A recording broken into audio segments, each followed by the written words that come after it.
सोनीपत की नई अनाज मंडी में श्री गुरु शिव गोरखनाथ प्रकट दिवस पर राज्य स्तरीय कार्यक्रम का आयोजन किया गया, जिसमें हरियाणा के मुख्यमंत्री नायब सैनी ने मुख्य अतिथि के तौर पर शिरकत की। इस मौके पर उन्होंने ऑपरेशन सिंदूर की सफलता, सेना और प्रदेशवासियों को बधाई दी और कहा कि भारत किसी भी सूरत में आतंकवाद को सहन नहीं करेगा। इस मौके पर मुख्यमंत्री ने 104 करोड़ रुपए की पेयजल परियोजनाओं का शिलान्यास और उद्घाटन कर जिले को बड़ी सौगात दी।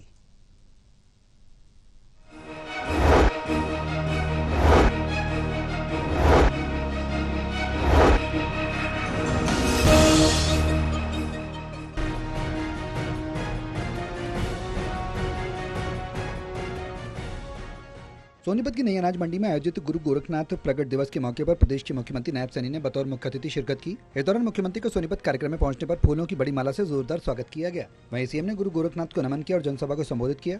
सीएम नायब सैनी ने अपने भाषण में ऑपरेशन सिंदूर का जिक्र करते हुए कहा कि प्रधानमंत्री नरेंद्र मोदी के नेतृत्व में भारतीय सेना ने आतंकवाद के खिलाफ निर्णायक कार्रवाई की है। उन्होंने कहा, मोदी जी के 2 शब्दों में ही आतंकवाद को खत्म करने का मन था। सेना ने पाकिस्तान और पीओके में जाकर आतंकी ठिकानों को मिट्टी में मिला दिया। उन्होंने भारतीय सैनिकों की माताओं को नमन करते हुए कहा कि ये शक्तियां हमें गुरुओं की प्रेरणा से मिलती है और देश पर कोई बुरी नजर डालेगा तो उसको बख्शा नहीं जाएगा। मोदी ने बता दिया है, पाकिस्तान को बता दिया है, 3 घंटे के अंदर उन आतंकवादियों के ठिकानों को नेस्तनाबूद करने का काम ये नरेंद्र मोदी जी ने किया है, हमारे नौजवानों ने किया है, मेरी सेना के जवानों ने उसका जवाब दिया है।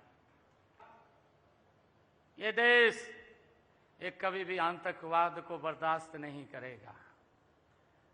प्रधानमंत्री जी ने यह भी कहा कि हमारी शांति को कमजोरी न समझा जाए।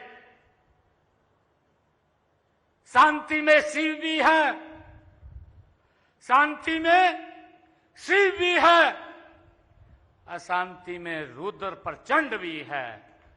अगर अशांति करेंगे तो रुद्र प्रचंड भी करके दिखाएंगे। मुख्यमंत्री ने जनसभा को संबोधित करते हुए कहा, हमने चुनाव के दौरान जो संकल्प पत्र तैयार किया था, आज हमारी सरकार उसे पूरा भी कर रही है। उन्होंने ओबीसी समाज के लिए चलाई जा रही योजनाओं की जानकारी दी। उन्होंने बताया कि पिछड़ा वर्ग को 27% आरक्षण नौकरी और शिक्षण संस्थानों में मिल रहा है। ओबीसी छात्रों को 15 लाख रुपए तक का शिक्षा लोन 4% ब्याज पर दिया जा रहा है। सीएम ने कहा कि लाडली लक्ष्मी योजना के तहत 5000 करोड़ रुपए का फंड आरक्षित किया गया है, जिसका लाभ जल्द बेटियों और बहनों को मिलेगा। मुझे खुशी है कि हमने जो संकल्प पत्र में वायदे भी किए थे, उन वायदों को भी हम गति से आगे बढ़ाने का काम कर रहे हैं। हमने ये भी कहा था कि हम अपनी बहनों को 2100 रुपया महीना लाडली लक्ष्मी योजना के तहत देंगे।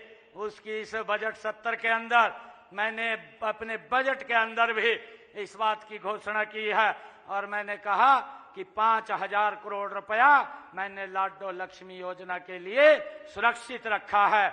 एक उचित समय आने पर 2100 रुपया महीना बहनों को लाडली लक्ष्मी योजना के तहत ये हमारी सरकार देने का काम करेगी।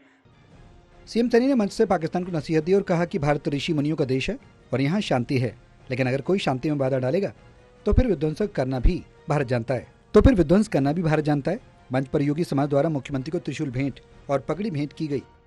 सोनीपत से कविता शर्मा की रिपोर्ट।